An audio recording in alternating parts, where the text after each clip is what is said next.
वंदे मातरम छात्रों, एक बार फिर स्वागत है आपका अपने YouTube channel NCERT smart network पर। जहां देखो आज बात करते हैं हम अपने कौन से टॉपिक पढ़ेंगे। तो देखो बच्चों, आज हम एटॉमिक स्ट्रक्चर परमाणु संरचना का अध्ययन करेंगे। और इस परमाणु संरचना में हम जो जो टॉपिक आज पढ़ेंगे उनकी बात करें तो सबसे पहले हम एटम के बारे में जानेंगे कि एटम क्या होता है। इसके बाद हम डाल्टन का परमाणु सिद्धांत पढ़ेंगे। इसके बाद हम कुछ परमाणु मॉडल देखेंगे और उनकी कमियां या दोष देखेंगे, जिनमें हम सबसे पहले थॉमसन मॉडल पढ़ेंगे। थॉमसन मॉडल पढ़ने के बाद हम रदरफोर्ड का प्रकीर्णन प्रयोग पढ़ेंगे। इस प्रकीर्णन प्रयोग में प्रेक्षण, निष्कर्ष और उसके आधार पर रदरफोर्ड का नाभिकीय मॉडल पढ़ेंगे। तो आज की कक्षाओं में हम ये पढ़ेंगे अपने परमाणु संरचना। और परमाणु संरचना जो पढ़ रहे हैं, इस परमाणु संरचना में ही एटम, डाल्टन का परमाणु सिद्धांत, परमाणु मॉडल, इसकी कमियां और उसमें थॉमसन मॉडल और रदरफोर्ड का प्रकीर्णन प्रयोग, यह आज अपनी क्लास में पढ़ेंगे हम। तो देखो सबसे पहले स्टार्ट करते हैं हम आज एटम की बात करते हैं।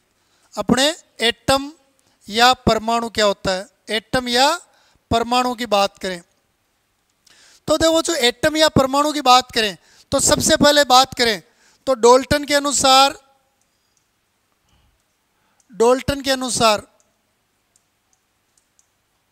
परमाणु सूक्ष्मतम अविभाज्य कण है। सूक्ष्मतम अविभाज्य कण। डाल्टन के अनुसार परमाणु क्या है, माइक्रो पार्टिकल, जिसे आप डिवाइड नहीं कर सकते, यानी नॉन डिवाइडेबल माइक्रो पार्टिकल्स है। ठीक है। और आवोगाद्रो के अनुसार देखें तो आवोगाद्रो के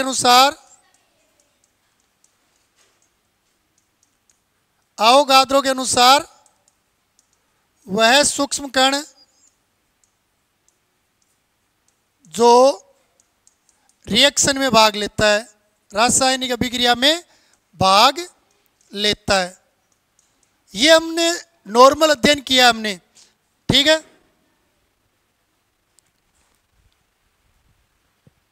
ये हमने क्या किया, नॉर्मल अध्ययन किया। डाल्टन के अनुसार परमाणु सूक्ष्मतम अविभाज्य कण है और आवोगाद्रो के अनुसार वह सूक्ष्म कण है जो रिएक्शन में क्या होता है, भाग लेते हैं। अब वास्तविकता में परमाणु के बारे में समय समय पर अलग अलग वैज्ञानिकों ने कुछ मॉडल दिए, तो उन मॉडल की बात करते हैं। तो देखो इन्हीं में सबसे पहले देखो एटम की जो अपने पास यहाँ तक ज्ञान अर्जित है उसके आधार पर इसकी संरचना क्या होती है तो वो देखें। तो देखो बच्चों, एटम में क्या होता है, एक नाभिक होता है और इस नाभिक के चारों ओर कुछ वर्ताकार कक्षाएं होती है। कुछ क्या होती है, वर्ताकार कक्षाएं होती है।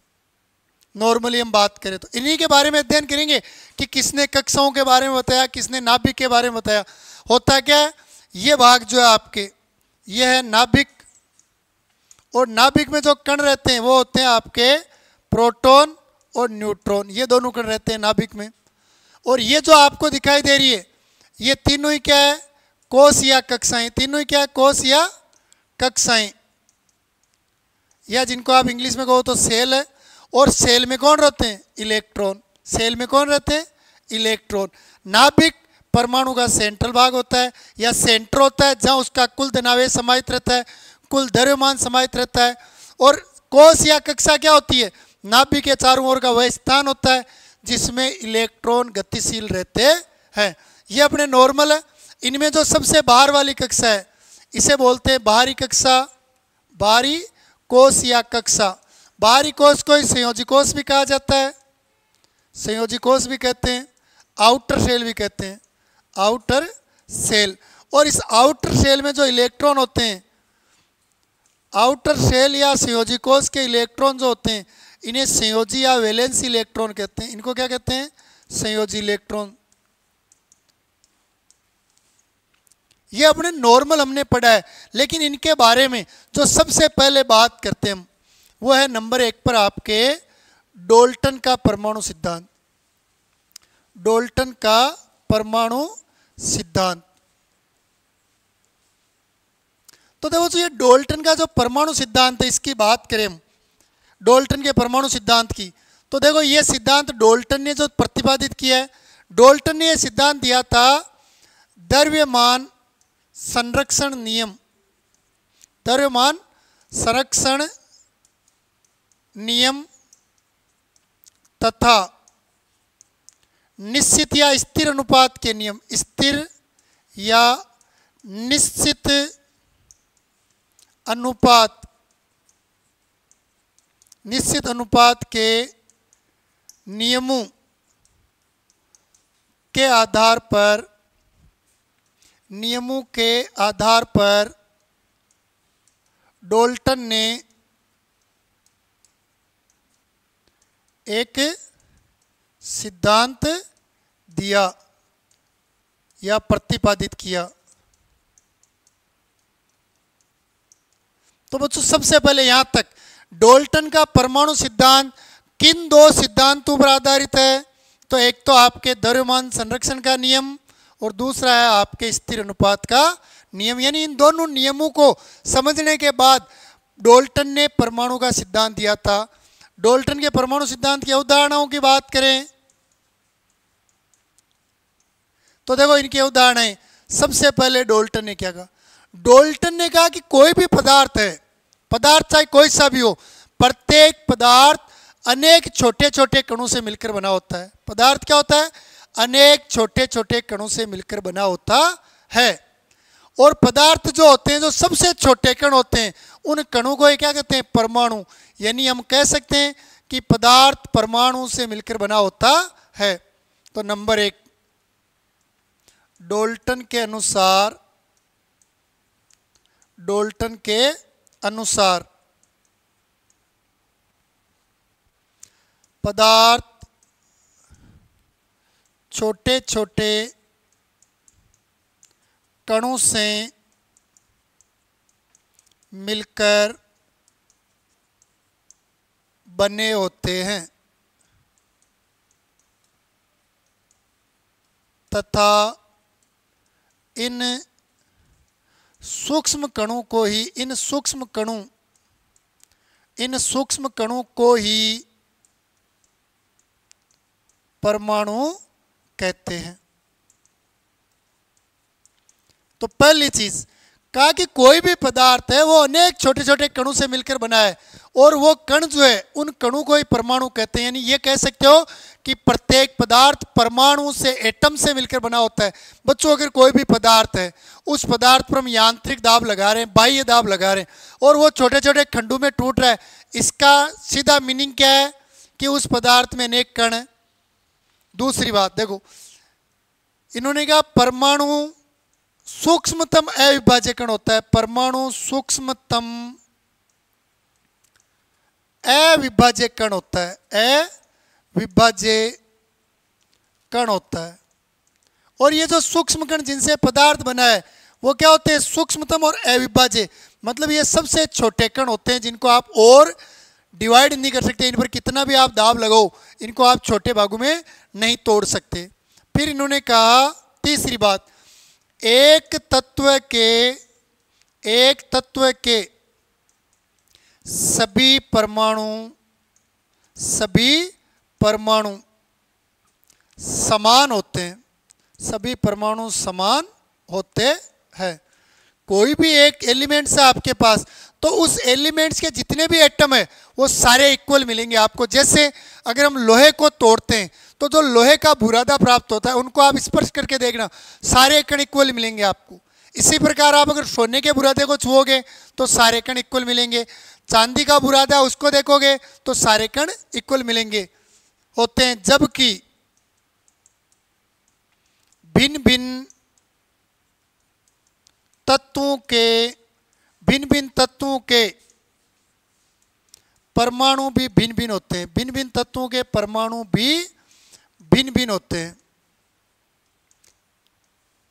अगर आप परमाणु को देखोगे तो एक पदार्थ के परमाणु इक्वल मिलेंगे, जैसे लोहे के सारे कण इक्वल मिलेंगे। लेकिन आप लोहे के कण लोगे और सोने के कण लोगे और उनकी तुलना करोगे तो दोनों आपको अलग अलग दिखाई देंगे। तो एक तत्व के परमाणु समान होते हैं, जबकि दो अलग अलग तत्वों के परमाणु की तुलना करोगे तो वो डिफरेंस रहते हैं। फिर इन्होंने कहा परमाणु अविनाशी होता है। परमाणु अविनाशी होता है। अर्थात अविनाशी का मतलब क्या? अर्थात परमाणु का न तो निर्माण होता है और न ही विनाश या ह्रास होता है, विनाश या ह्रास होता है। यानी इन्होंने कहा कि परमाणु जो सबसे छोटा पार्टिकल्स है वो अविनाशी, यानी रासायनिक प्रक्रम में आप दाब लगाकर, ताप लगाकर भी उसको तोड़ नहीं सकते और ना ही उसको क्या कर सकते हो, बना सकते हो। और देखो ये द्रव्यमान संरक्षण का नियम भी यही तो कहता है कि किसी भी रासायनिक प्रक्रम में द्रव्यमान यानी मास जो होता है उसको ना तो बनाया जाता है ना ही उसका विनाश होता है, मास सुरक्षित रहता है। और यही चीज ये कह रहा है, जब परमाणु का निर्माण ही नहीं होगा और परमाणु का विनाश ही नहीं होगा तो द्रव्यमान ऑटोमेटिक क्या रहेगा, सुरक्षित। मतलब द्रव्यमान संरक्षण का नियम इन्वॉल्व हो रहा है। और लास्ट बात देखें इनकी, तो इन्होंने कहा एक यौगिक में तत्व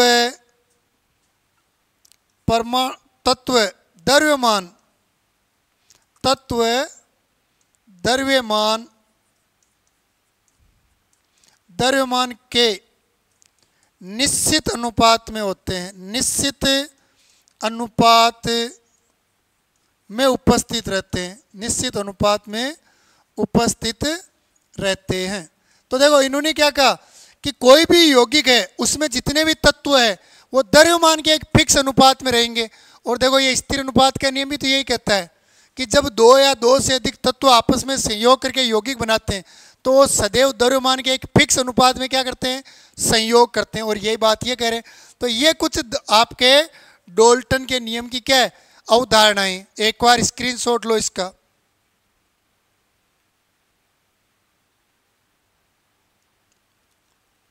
ठीक है, ये था बच्चों आपके डाल्टन का परमाणु सिद्धांत। अब बच्चों डाल्टन के परमाणु सिद्धांत के बाद हम बात करते हैं परमाणु मॉडल की। परमाणु मॉडल की बात करते हैं और परमाणु मॉडल में सबसे पहले बात करते हैं नंबर 1 थॉमसन मॉडल की। थॉमसन मॉडल, तो देखो जैसे नाम से पता चल रहा है ये मॉडल दिया किसने, ये थॉमसन ने दिया। तो देखो थॉमसन ने क्या कहा, थॉमसन के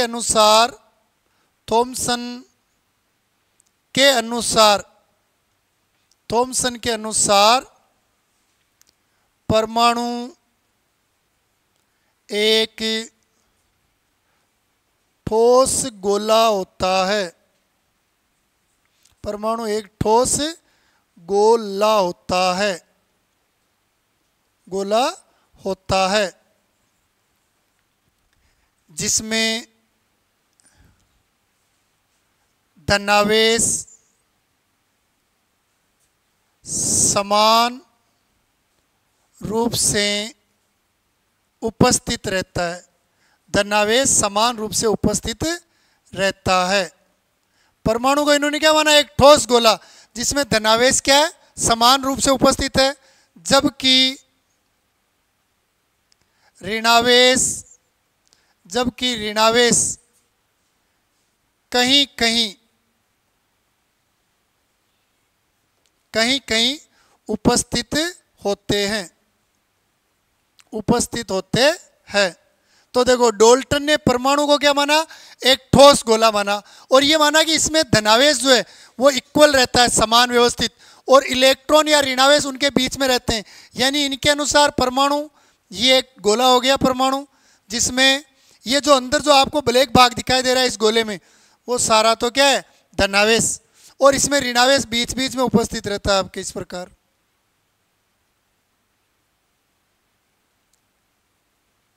ये इनके अनुसार क्या है, परमाणु है। डाल्टन के अनुसार परमाणु की संरचना कुछ ऐसी होती है जिसमें देखो ये भाग तो है आपके परमाणु, ठीक है, और ये जो भाग दिखाई दे रहा है ये है परमाणु में धनावेशित भाग, और ये परमाणु में क्या है, ऋणावेशित कण या ऋणावेशित भाग। ये होता है थॉमसन के अनुसार मॉडल, थॉमसन मॉडल। ले स्क्रीनशॉट लो, देखिए इसका भी।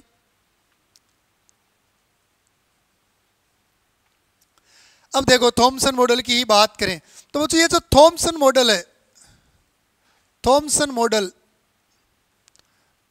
मॉडल को प्लम पुडिंग या रेजिन पुडिंग मॉडल या वाटरमेलन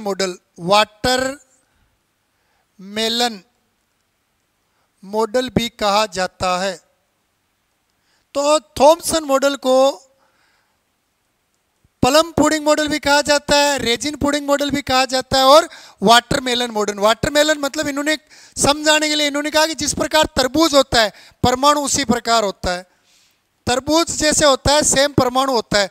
ये जो अंदर आपने जिसको धनावेशित भाग माना है ये क्या है, तरबूज के अंदर का लाल गिरी वाला भाग है, और ये जो आपने ऋणावेश माना है ये क्या है, उस लाल गिरी में उपस्थित बीज। यानी परमाणु को अगर हम तरबूज माने तो तरबूज में जो लाल गिरी समान रूप से वितरित है वो तो क्या उसका धनावेश भाग है, और उसमें जो बीज है वो क्या है उसका ऋणावेशित भाग, इसलिए इसको वाटरमेलन मॉडल कहते हैं। ठीक है, इसके अलावा प्लम पुडिंग और रेजिन पुडिंग ये एक मिठाई होती है, चाइनीज मिठाई, जिसमें प्लम क्या होते हैं उस पर धसे हुए रहते हैं, तो उसके आधार पर इन्होंने इसकी व्याख्या की। देखो अब देख लेते हैं अपने थॉमसन मॉडल के दोष। थॉमसन मॉडल के दोष बोल दो, या इन्हें आप कमियां कह सकते हो, कमियां, या इन्हें आप इनकी सीमाएं भी कह सकते हो। इंग्लिश में लिमिटेशन, इंग्लिश में क्या कह सकते हो, लिमिटेशन। तो थॉमसन मॉडल के जो दोष थे वो क्या थे? सबसे पहले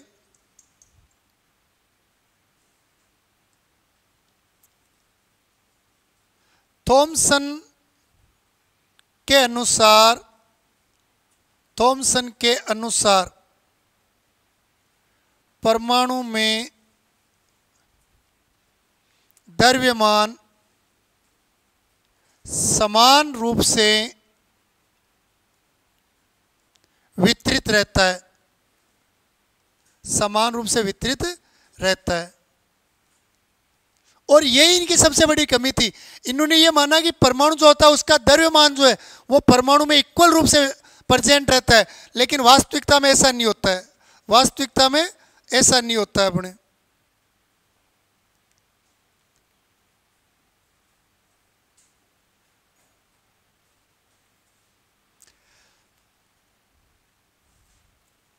वापस लिखते हैं, देखो अपने पास थॉमसन मॉडल की कमियां। थॉमसन मॉडल की कमियों को क्या कहते हैं? सीमाएं या दोष, कमियां, दोष या सीमाएं या लिमिटेशन।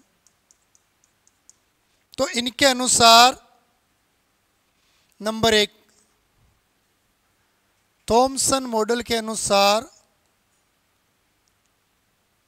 थॉमसन मॉडल के अनुसार परमाणु में द्रव्यमान, धनावेश तो होता है ये, साथ में द्रव्यमान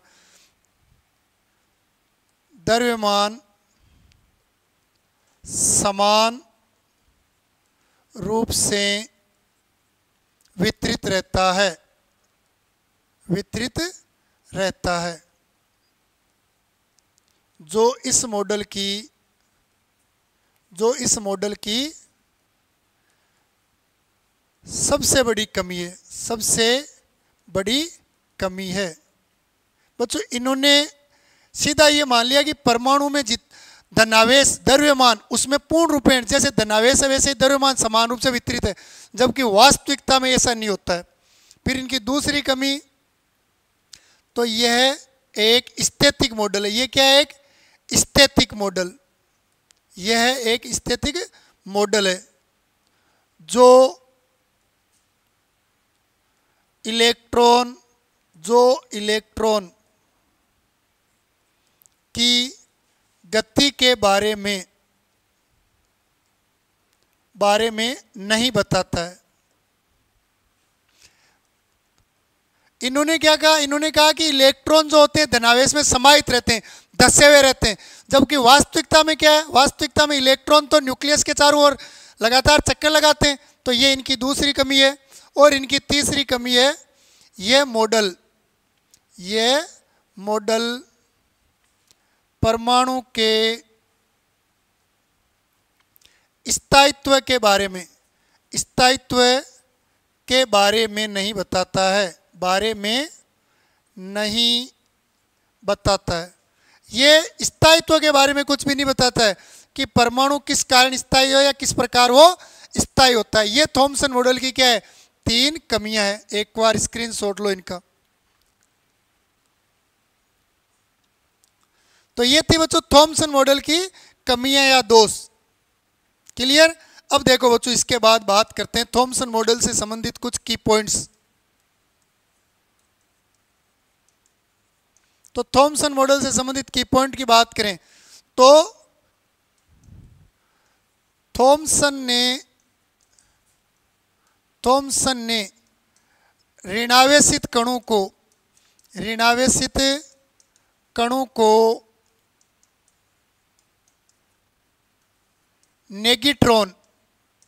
नेगिट्रॉन कहा। यानी इन्होंने जो ऋणावेशित कण जिसके हम इलेक्ट्रॉन की बात करते हैं, जिनकी खोज का श्रेय थॉमसन को जाता है, इन्होंने इस ऋणावेशित कण को नेगिट्रॉन कहा, जिन्हें स्टोनी ने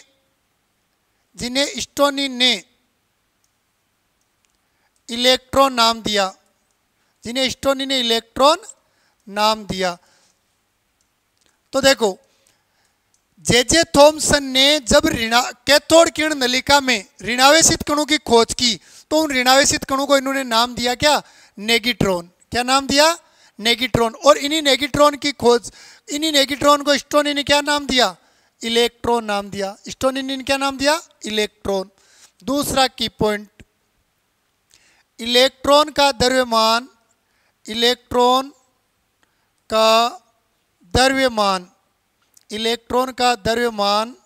प्रोटॉन के द्रव्यमान का 1/1837 गुना होता है। यानी इलेक्ट्रॉन का जो द्रव्यमान होता है वो प्रोटॉन के द्रव्यमान का 1/1837वां भाग होता है। मतलब बहुत हल्का भाग हो गया। यानी हम कह सकते हैं इलेक्ट्रॉन द्रव्यमान रहित होता है। ये बच्चों आपके कुछ क्या है की पॉइंट्स है इलेक्ट्रॉन से संबंधित। पहली चीज, इलेक्ट्रॉन जो ऋणावेशित कण है उनको थॉमसन ने इलेक्ट्रॉन नहीं कहा था, थॉमसन ने उनको नेगिट्रॉन नाम दिया। जबकि इलेक्ट्रॉन को इलेक्ट्रॉन नाम किसने दिया, स्टोनी ने। इलेक्ट्रॉन का द्रव्यमान प्रोटॉन के द्रव्यमान का कितना होता है, 1/1837 गुना। मतलब कुल मिलाकर इलेक्ट्रॉन का द्रव्यमान क्या होता है, बहुत कम। यानी हम ये भी कह सकते हैं इलेक्ट्रॉन का द्रव्यमान बहुत कम या रहित होता है, इलेक्ट्रॉन द्रव्यमान रहित होता है। यानी किसी भी परमाणु के द्रव्यमान को इलेक्ट्रॉन का द्रव्यमान प्रभावित नहीं करता है। एक बार स्क्रीनशॉट लो देखिए इसका। ठीक है। अब आगे बात करते बच्चों, दूसरा है आपके रदरफोर्ड का प्रकीर्णन मॉडल। रदरफोर्ड का प्रकीर्णन प्रयोग या स्वर्ण पत्र प्रयोग।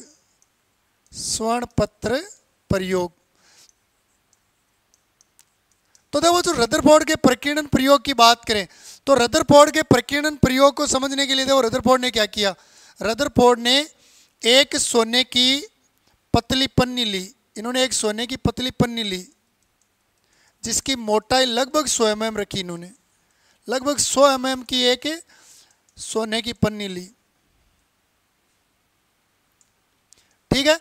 और इस सोने की पन्नी पर ये एक रेडियम का बॉक्स लिया जिसमें से अल्फा कणों की बौछार की, और बीच में एल्फा कणों की गति को कम करने के लिए, नियंत्रित करने के लिए एक स्लेट लगा दी, रेडियम की या लेड की प्लेट लगा दी, और फिर इन्होंने क्या किया, इस पर एल्फा कणों की बौछार की, सोने की पन्नी पर क्या की, एल्फा कणों की बौछार।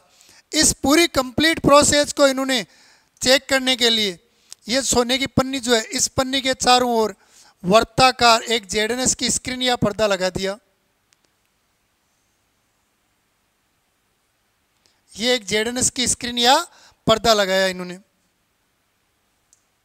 देखो यह है आपके रेडियम बॉक्स, रेडियम बॉक्स।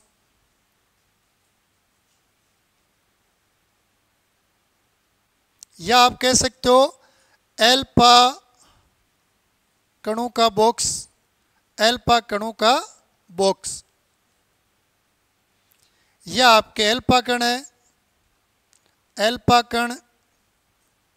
ये जो दिखाई दे रहा है बच्चों, ये आपके लेड पीबी, लेड की क्या है, स्लेट है या परत है, स्लेट या परत।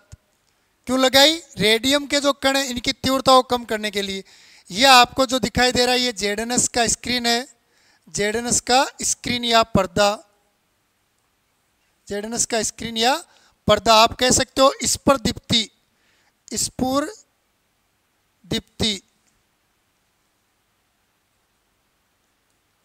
स्फुरदीप्त पर्दा। और यह है आपके सोने की पन्नी, सोने की पन्नी या स्वर्ण पत्थर, सोने की पन्नी या स्वर्ण पत्थर, और जिसकी मोटाई कितनी है, 100 nm, 100 nm मोटाई की परत।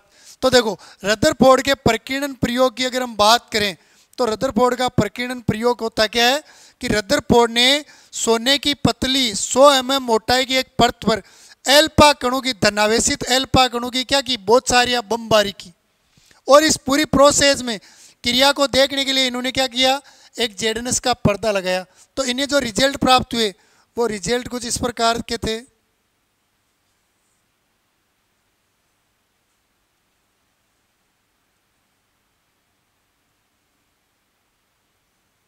ये अपने, और अप्रत्याशित रूप से एक कण वापस इधर भी जा रहा था।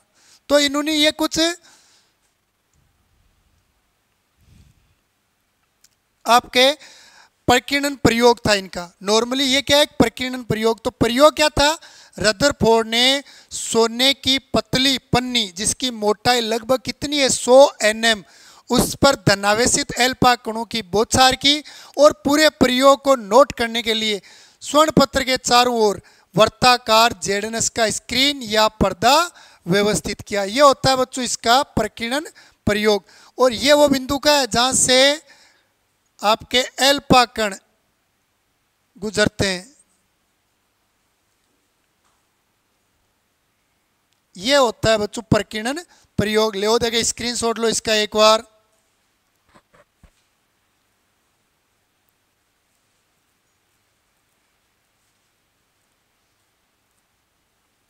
अब बच्चों देखो इसमें प्रकीर्णन प्रयोग में इन्होंने जो निष्कर्ष निकाले वो क्या थे। प्रकीर्णन प्रयोग के प्रेक्षण, पहले निष्कर्ष बाद में निकालेंगे, पहले इनको प्राप्त क्या हुआ वो देखते हैं। तो प्रेक्षण, तो बच्चों इनको प्रेक्षण में प्राप्त हुआ अधिकांश एल्फा कण सीधे गुजर जाते हैं। जितने भी एल्फा कण थे उनमें से अधिकांश यानी लगभग 99.9% कण ऐसे थे जो सीधे गुजर जाते हैं। बहुत कम कण छोटे कोण पर विक्षेपित होते हैं, विक्षेपित हो जाते हैं।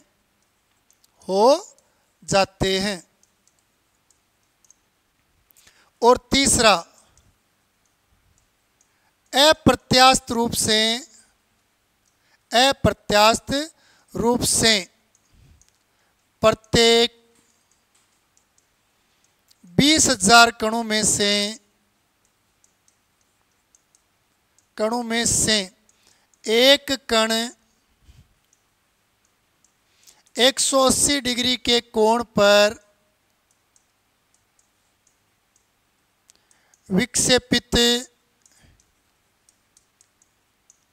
विक्षेपित होकर पुनः लौट आता है। तो इन्होंने जब स्वर्ण पत्र पर धनात्मक ऋण अपने एल्फा कणों की बहुत सारी की, तो इन्होंने नोट क्या किया, अधिकांश एल्फा कण ऐसे थे जो बिना विचलन के बिल्कुल सीधे गुजर जाते हैं। कुछ या बहुत कम कण ऐसे थे जो छोटे कोण पर विक्षेपित हो रहे थे, यानी थोड़े से मुड़ रहे थे। और अप्रत्याशित रूप से प्रत्येक 20,000 कणों में से एक कण ऐसा था जो 180 डिग्री के कोण पर क्या हो रहा था, घूम रहा था। कैसे, देखो, जैसे ये अपने पास कुछ एल्फा कण बिल्कुल ऐसे सीधे गुजर रहे थे, कुछ अधिकांश एल्फा कण गुजर रहे थे, और कुछ एल्फा कण ऐसे थे जो छोटे कोण पर क्या हो रहे थे, विक्षेपित हो रहे थे। जो छोटे कोण पर क्या हो रहे थे, विक्षेपित। और अप्रत्याशित रूप से एक कण ऐसा था जो इधर से जा रहा था और वापस यहां से इधर ही गया, इधर वापस आ गया। ज्यादातर कण सीधे जा रहे थे, कुछ कण ऐसे थे जो छोटे कोण पर क्या हो रहे हैं, विक्षेपित हो रहे हैं, और एक कण ऐसा है जो अप्रत्याशित रूप से जिधर से जाता है उसी ओर चला आता है। तो इसका मतलब यहां पर क्या है, धनावेश है, इनके यहां पर भी क्या है, कुछ धनावेश है।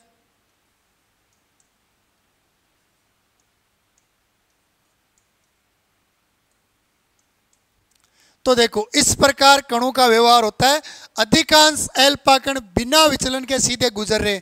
तो इनके जो निष्कर्ष निकाले इन्होंने, निष्कर्ष, तो निष्कर्ष में पहला निष्कर्ष ये निकाला इन्होंने कि ज्यादातर कण जो है सीधे गुजर रहे हैं। इसका मतलब परमाणु का अधिकांश भाग क्या है, खाली है।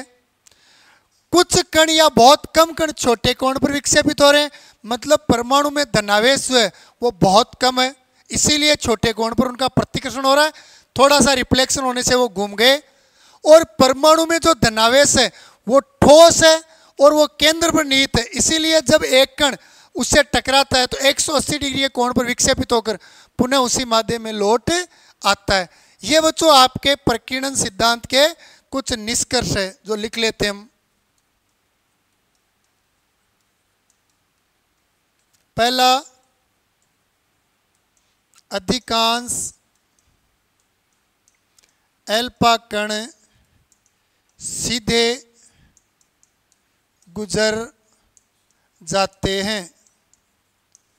इसका तात्पर्य यह है कि परमाणु का अधिकांश भाग खाली होता है। परमाणु ठोस गोला नहीं है, क्या होता है, खाली होता है। ठीक है। दूसरी लाइन, कुछ कण बहुत छोटे कोण पर विक्षेपित होते हैं। इसका अर्थ यह है कि परमाणु में धनावेश बहुत कम है,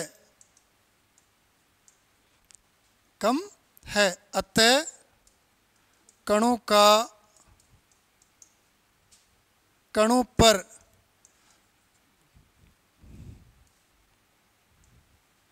हल्का प्रतिकर्षण लगने से कण छोटे कोण पर विक्षेपित हो जाते हैं। हो जाते हैं। ठीक है, और लास्ट चीज देखें तो वो होगी आपके कि एक कण पुनः उसी मार्ग में लौट आता है, लौट आता है।